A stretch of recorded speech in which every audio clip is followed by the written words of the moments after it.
ये लॉकडाउन का सीन मुझे शुरू में लगा था कि बहुत ज्यादा मुश्किल होगा, घर के अंदर कैसे रहेंगे, क्या होगा, लोग पागल हो जाएंगे। मेरे लिए this is like a meditation. रुको जरा, सब्र करो। आज मैं बहुत ज्यादा खुश हूँ बिकॉज आज मैं फाइनली जाऊंगा अपनी मम्मी के घर पे खाना खाने के लिए, लेकिन डिस्टेंस मेंटेन करके। And for those of you don't know, मेरा जो दूसरा घर है, जो मम्मी का घर है, उसके 150 मीटर है। चल के जाऊंगा तो मुझे 1 मिनट लगेगा, भाग के जाऊंगा तो 40 सेकंड में पहुंच सकता हूँ। आ रहा हूँ मम्मी, बस निकल गया।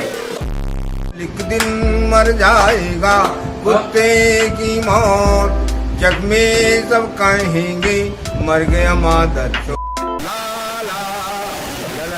हाँ निखिल भाई, खाना खा के आ गए क्या? मैंने सुना है बार पुलिस भी खड़ी है, कुछ हुआ तो नहीं? कुछ नहीं है तो क्या हो गया, कहीं नहीं है।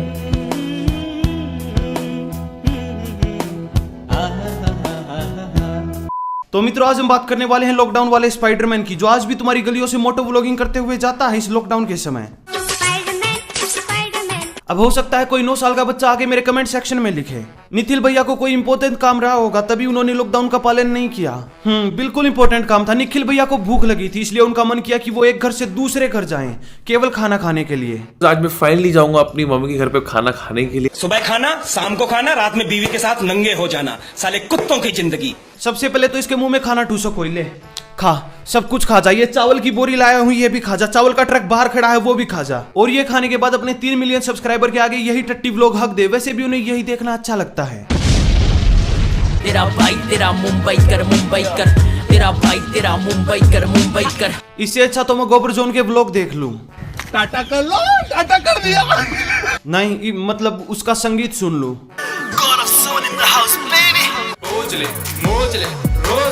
नहीं मिले तो खोज ले। नहीं ये भी नहीं, फ्लो में कई बार कुछ चीजें निकल जाती हैं, असल में दोनों बराबर हैं। अब बड़ी समस्या ये नहीं है कि वो लॉकडाउन का पालन नहीं कर रहा है, ऐसे भड़वे मुझे गलियों में दिखते रहते हैं जो इसी तरह आवारागर्दी में घूमते रहते हैं, तो ये कुछ नया नहीं है। समस्या ये है कि 6 लाख से ज्यादा लोगों ने इस व्लॉग को देखा है और उनमें से 78,000 बच्चों ने इस व्लॉग को लाइक किया है। हेलो मम्मी, हाँ मैं कोरोना वायरस लेके आपके घर पहुंचने वाला हूँ। आप इस टाइम कर क्या रही हो? पूरा घर डिटॉल से साफ करा है, सारा घर, दरवाजे, हैंडल सब। अभी मेरे जाने का फिर से करना पड़ेगा। तुम्हारी माताजी ने अभी पूरा घर साफ किया और तुम्हारी गलती के कारण तुम मुनि को बोलो फिर से दोबारा पूरा घर साफ करने के लिए, तो तुम ही हो आज के श्रवण कुमार। अब मैं भी समझने लगा हूँ कि सदगुरु ने निखिल के बारे में ये क्यों कहा था। I was a very dumb child. Like I never used to focus on studies. Music. So what makes us a human being? And you think greed? I thought you were already born a human being. इससे पहले कि हम आगे बढ़े, एक बार सदगुरु वाली video पे टॉप कमेंट्स देखते हैं। Cross is like sitting with swag with glasses won't make you cool. चल झूठा। I feel better that I am 25 and still not a part of this hey guys community. Nikhil is obsessed because Sadhguru has been riding better bike than him. अब निखिल हमेशा से एक actor बनना चाहता था और वो सलमान भाई का फैन है, इसलिए तुम अंदाजा लगा सकते हो कि उसे कैसी एक्टिंग आती होगी। दुखते दर्द पे दबा दिया। YouTube फैन फेस्ट के शो पे भी उसने एक उत्तम परफॉर्मेंस दी थी, जिसके बाद लड़कियां उसके प्रेम में पागल होकर नाचने लगी थी।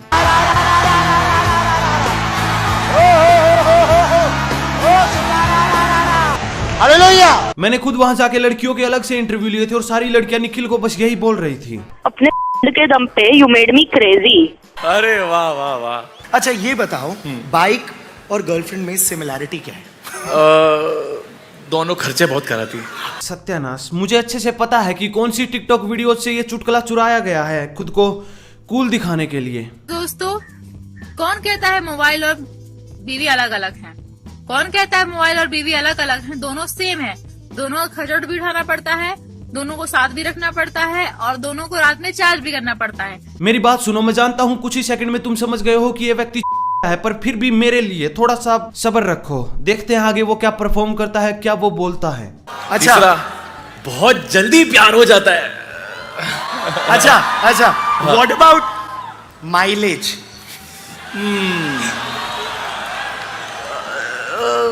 नहीं देती। ओके, और अगर कभी खराब हो जाए तो someone else fix the problem. फिर वो या तो बेचनी पड़ती है, खुद बिक जाती है। अच्छा हेलो मामा जी, हाँ निखिल बोल रहा है कि लड़कियां अपने आप बिक जाती हैं, बिल्कुल एक बाइक की तरह। अब मैं कुछ बोलूंगा तो कुछ लोग उसके फैंस देख रहे हैं, वो कमेंट सेक्शन में गालियां देंगे। आप कुछ उपाय कीजिए। या तो बेचनी पड़ती है, खुद बिक जाती है। अन्ना फुला मार देंगे तुम्हारी। किसी महान आदमी ने कहा है अगर कोई देश का फ्यूचर जानना है तो उनके बच्चों को देखो, देश के बच्चों को देखो। करेक्ट है, थोड़ा उसको ट्विक करते हैं। अगर देश का फ्यूचर जानना है तो उनके बच्चों को पूछो आप ज्यादा टाइम स्पेंड क्या करते हो। यहाँ पे इस वीडियो में वो टिकटॉक की बात कर रहा है, टिकटॉक की आलोचना कर रहा है, परंतु जैसे ये वीडियो खत्म होगी वो सीधा टिकटॉक पे जाएगा और ऐसी टिकटॉक वीडियो बनाएगा खुद को पॉपुलर करने के लिए।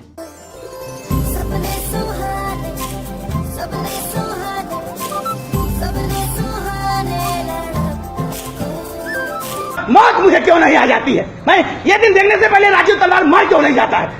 अब एक मुख्य कारण कि मैं निखिल को सीरियसली क्यों नहीं लेता हूं, क्योंकि वो अपनी वीडियोस के बीच बीच में तुम्हारा बुद्धि का अर्थात तुम्हारा ब्रेन वॉश करने का प्रयास करता रहता है और ऐसी बहुत सारी क्लिप है, परंतु हम फोकस करेंगे केवल इस क्लिप पे। हम उसकी ये सीए और एनआरसी वाली वीडियो देखने वाले हैं जिसमें उसने केवल फेक न्यूज फैलाई है, प्रोपेगेंडा फैलाया है, ऑब्वियसली मीठे शब्दों का प्रयोग करते हुए जो तुम्हें सुनने में अच्छे लगे परंतु जिनका सच्चाई से कोई लेना देना ना हो। जब इस वीडियो पे थोड़े से डिसलाइक आने शुरू हुए, लोगों ने उसकी आलोचना शुरू की क्योंकि वो फेक न्यूज फैलाने में लगा था, तो उसने ये वीडियो डिलीट कर दी। परंतु उसने माफी नहीं मांगी कि उसने फेक न्यूज फैलाई है, बल्कि उसने बहाना बनाया कि मैं जो मैसेज लोगों तक देना चाहता था, यानी कि फेक न्यूज लोगों तक देना चाहता था, वो लोग नहीं देख पाए, इसलिए मुझे ये वीडियो डिलीट करनी पड़ी। तो मेरी लास्ट वीडियो प्राइवेट हो चुकी है, मैंने खुद ने की है, क्योंकि जो मैसेज मैं पोर्ट्रे करने की कोशिश कर रहा था वो मैसेज तो पोर्ट्रे बहुत कम लोगों तक हुआ, लेकिन कुछ और मैसेज ही पोर्ट्रे होना शुरू हो गया। अब सीधा वो वीडियो देखते हैं कि उसमें क्या है।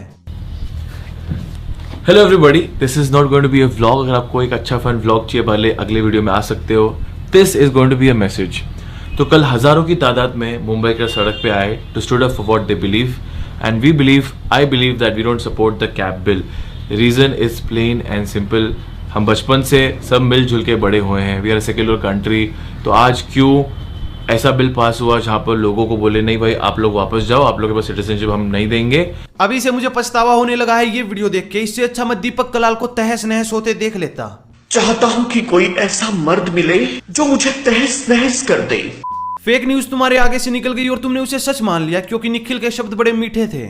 ऐसा बिल पास हुआ जहां पर लोगों को बोले नहीं भाई आप लोग वापस जाओ, आप लोगों के पास सिटीजनशिप हम नहीं देंगे। सीए भी, जो कि अब सीए कानून बन चुका है, उसमें कहीं पे भी ऐसा नहीं लिखा कि भारत में रहने वाले लोगों को ये बाहर भेज सकता है, पर निखिल के हिसाब से ये भेज सकता है। उसने ये जानकारी कहां से प्राप्त की है मैं बताता हूँ। किसी व्हाट्सएप पे उसे ये मैसेज आया होगा, उस व्हाट्सएप के मैसेज पे उसने ये सब कुछ पढ़ लिया होगा और उसी को वो तुम्हें वीडियो में बताने लगा है। सीए का कानून केवल नागरिकता देता है रिलीजियस माइनॉरिटीज को, यानी जो ये हमारे पड़ोस में 3 मुस्लिम देश है, अफगानिस्तान, पाकिस्तान और बांग्लादेश। इन देशों में जो रिलीजियस माइनॉरिटीज हैं जैसे कि हिंदू, सिख, बुद्ध, जैन, जिन पे इस्लाम के नाम पे अत्याचार होते हैं, हर साल 1000 से ज्यादा हिंदू सिख लड़कियों के अपहरण होते हैं, उसके बाद उनके बलात्कार होते हैं, फिर उन्हें जबरदस्ती मुस्लिम बनाया जाता है और किसी मुस्लिम से उनकी शादी कर दी जाती है। इन देशों में ब्लास्फेमी कानून भी काम करते हैं, यानी कि यदि किसी का मूड करे कि वो इन सब की आलोचना करे, शरिया कानून की आलोचना करे, तो उसको फांसी दे दी जाती है या फिर उसको फांसी देने का प्रयास किया जाता है। ऐसा ही एक वर्ल्ड वाइड पॉपुलर केस हमने देखा था आसिया बीबी के साथ, जिसने किसी की आलोचना कर दी थी और पाकिस्तान में वो लोगों को अच्छा नहीं लगा, इसलिए पाकिस्तानी कानून के हिसाब से उस लड़की को फांसी दी जानी थी। इन लोगों के लिए सबसे बड़ी समस्या ये है कि ये मुस्लिम नहीं है और ये अपनी संस्कृति और सभ्यता नहीं छोड़ना चाहते। मैं यहाँ पे भारतीय वैदिक संस्कृति की बात कर रहा हूँ जिसमें हिंदू, सिख, बुद्ध, जैन ये सब आते हैं।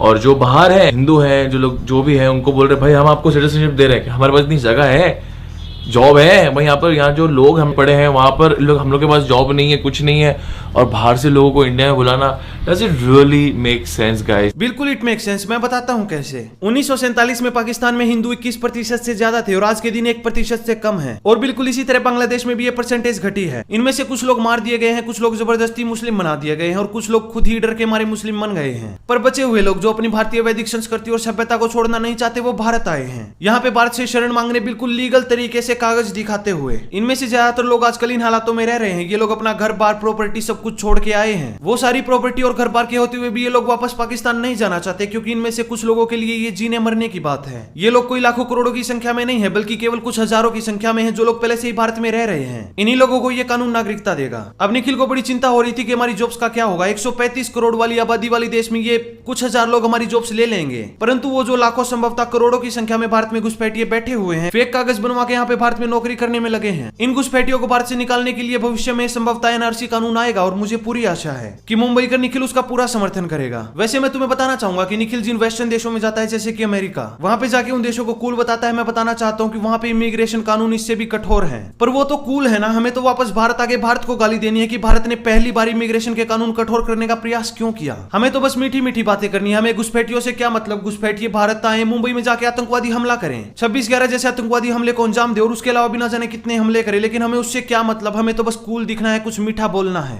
पिछले कुछ दिनों से इंटरनेट में इतना हेट, इतनी नफरत आ गई है कि कल मुझे वसीम अपने उन कुछ दोस्तों के चैट्स बता रहा था जो उसके एक ऑफिस में हुआ करते थे, और हिंदू मुस्लिम झगड़ा कर रहे हैं कि भाई तू निकल हमारे कंट्री से।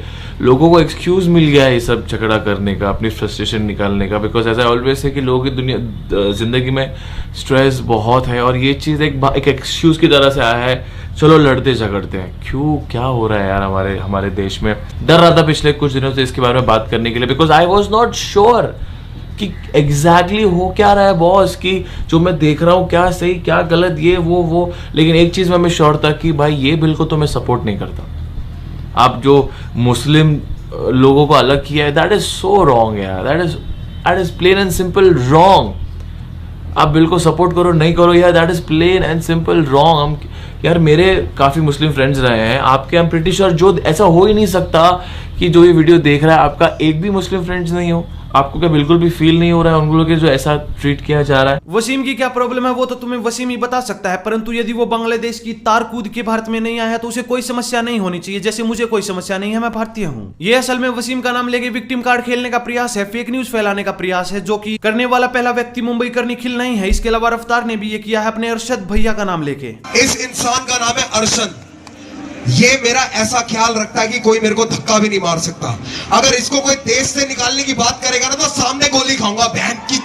ये एक टिपिकल वामपंथी व्यवहार है, ये बात बोल के कि मेरा एक मुस्लिम फ्रेंड है, तुम क्या बताना चाहते हो कि तुम्हारा वो फ्रेंड घुसपैठियों का समर्थन करता है क्योंकि वो एक पर्टिकुलर रिलीजन से है। मैं असल में प्रॉब्लम समझ गया, मैं तुम्हें समझाने का प्रयास करता हूँ। ये भारत है, ये पाकिस्तान है, ये बांग्लादेश है। भारत में सबसे ज्यादा घुसपैठ इन दो इस्लामिक देशों से होती है, पाकिस्तान और बांग्लादेश, क्योंकि इन दोनों देशों से भारत में घुसपैठ करने वाले ज्यादातर लोग एक रिलीजन से हैं, तो यहाँ पे प्रॉब्लम आती है। निखिल जैसे लोगों के हिसाब से इन घुसपैठियों की आइडेंटिटी ये नहीं है कि ये घुसपैठिए हैं, बल्कि इनकी आइडेंटिटी ये है कि ये मुस्लिम है। So you see, that's where the trouble began. जहाँ पे तुम कॉमन सेंस भूल जाते हो। तो मतलब एक सक्सेसफुल बड़ा ब्लॉगर बनना है तो ये सब फेक न्यूज फैलानी पड़ती है क्या, जो सुनने में कूल लगे? नहीं, मैं ये सब कुछ नहीं करने वाला, मैं थोड़े से व्यूज के लिए कितना गिरूंगा। Later that same evening. Hello, नमस्ते, आदाब, अस्सलाम वालेकुम, कैसे हो मेरे जिगर के दल्लो? ये गोरख जोन वाला पार्ट नहीं हो गया? सो far so good. So guys, अभी रात के 11 बजे हैं और अभी मैं एक टिकटॉक वीडियो रिकॉर्ड करके आया हूँ मंजुल खट्टर के साथ दूसरे कमरे से। उसके बाद मैं वापस इस कमरे में आया हूँ और अभी भी मेरी गांड दुख रही है। ऐसा लगता है गांड में किसी ने पूरा गुड़गांव डाल दिया हो। मुझे पता नहीं था कि टिकटॉक पे पॉपुलर होने के लिए इतना स्ट्रगल करना पड़ता है, इतना दर्द झेलना पड़ता है। So far so good. So as you guys already know कि पिछले कुछ टाइम से I was feeling very demotivated, तो खुद को मोटिवेट करने के लिए I was just watching my fan fest performance with technical Guruji. Motivation के लिए फ्रेंड्स तुम्हें भी वो परफॉर्मेंस दिखाता हूँ, ये रही। नहीं, ये वाली नहीं फ्रेंड्स, दूसरे वाली है, सुनाता हूँ। You won't believe it guys, पर टेक्निकल गुरुजी और मैं बिल्कुल एक जैसे हैं। हमारी लुलिया भी छोटी है, हमारी बुद्धि भी छोटी है। हम छोटे क्रिएटर्स पे स्ट्राइक भी देते हैं जब हमें उनका ओपिनियन पसंद नहीं आता। There is even a small channel guys Duhan के नाम से। उस चैनल को टेक्निकल गुरुजी ने 10 मिनट के भीतर डिलीट करने की धमकी दी थी। चैनल चलाने वाले बच्चे की तो ये सुन के गांड फट गई थी गाइज, मैं सच बोल रहा हूँ, आई स्वेयर। ये तू बोल क्या रहा है, ये केवल पैरोडी है, खुद की बेइज्जती नहीं करनी। सो गाइस, आज के व्लॉग में हम कुछ एडवेंचर करने वाले हैं और इस एडवेंचर के लिए हम जाने वाले हैं वसीम के घर। हाँ, मैं जानता हूँ, मैंने ही बोला था घर से बाहर मत निकलना, लॉकडाउन का पालन करना, लेकिन वो तुम्हारे लिए था। मुझे फर्क नहीं पड़ता कि मैं घर से बाहर जाऊं, कोरोना वायरस इधर से उधर फैलाऊं। पर गाइस, जैसा कि तुम लोग जानते हो कि मेरे जैसे यूट्यूबर को फॉर्मेलिटी के लिए यूट्यूब पे ये सब झूठ बोलना पड़ता है, इसलिए मैं बहुत जल्दी बहुत अच्छे बहाने बनाने वाला हूँ घर से बाहर निकलने के। इन 3, 2, 1। वसीम का घर बस यही पास में है। सुबह चूतड़ मटकाता घर से बाहर निकलूंगा तो शाम तक पहुंच जाऊंगा गाइस। भागता जाऊंगा तो केवल 10 घंटे लगेंगे, पैदल जाऊंगा तो केवल 10 मिनट लगेंगे गाइस। तो ये गाइस, अभी वसीम का मैसेज आया है। पिछले व्लॉग में भी मैंने तुम्हें बताया था कि कैसे वसीम को अपने एनआरसी के कागज नहीं मिल रहे गाइस, क्योंकि उसने खुद ही अपने बेड के गद्दे नीचे छिपाए थे विक्टिम कार्ड खेलने के लिए गाइस। और उसने मुझे भी मैसेज किया है कि मुझे भी यूट्यूब पे विक्टिम कार्ड खेलना है। तो आज रात के 9 बजे मोदी जी ने लाइट बंद करके कुछ जलाने को कहा है गाइस। मेरी गांड तो पहले से ही जल रही है ये सुन के, पर हमने एक परफेक्ट प्लान बनाया है गाइस। हम सब लोग वसीम के घर जाने वाले हैं, उसके एनआरसी के कागज ढूंढने वाले हैं और फिर उन सारे कागजों को जला देंगे। फिर देखूंगा वसीम को कौन देश से बाहर निकालेगा। तो आज के लिए बस इतना। इस वीडियो को शेयर करो। और क्या मैंने तुम्हें बताया कि मैंने एक सबरेडिट बनाया है? Oh, shit. Here we go again. तो इसलिए अपनी नई सबरेडिट दुहन का लिंक इस वीडियो के डिस्क्रिप्शन में होगा, जाओ उस सबरेडिट को ज्वाइन करो और इस चैनल से रिलेटेड, मुझसे रिलेटेड कंटेंट पोस्ट करो। अगली सबरेडिट वीडियो के लिए मैं चाहता हूँ कि तुम मेरा रोस्ट करो, मेरा मजाक बनाओ, मुझ पे मीम्स बनाओ और मैं तुम्हारे उन मीम्स पे रिएक्ट करूंगा। धन्यवाद। इसके अलावा मैं इंस्टाग्राम भी यूज करता हूँ। यदि तुम मुझे मैसेज करना चाहते हो, मुझे कॉन्टेक्ट करना चाहते हो, जाओ मुझे इंस्टाग्राम पे भी फॉलो करो।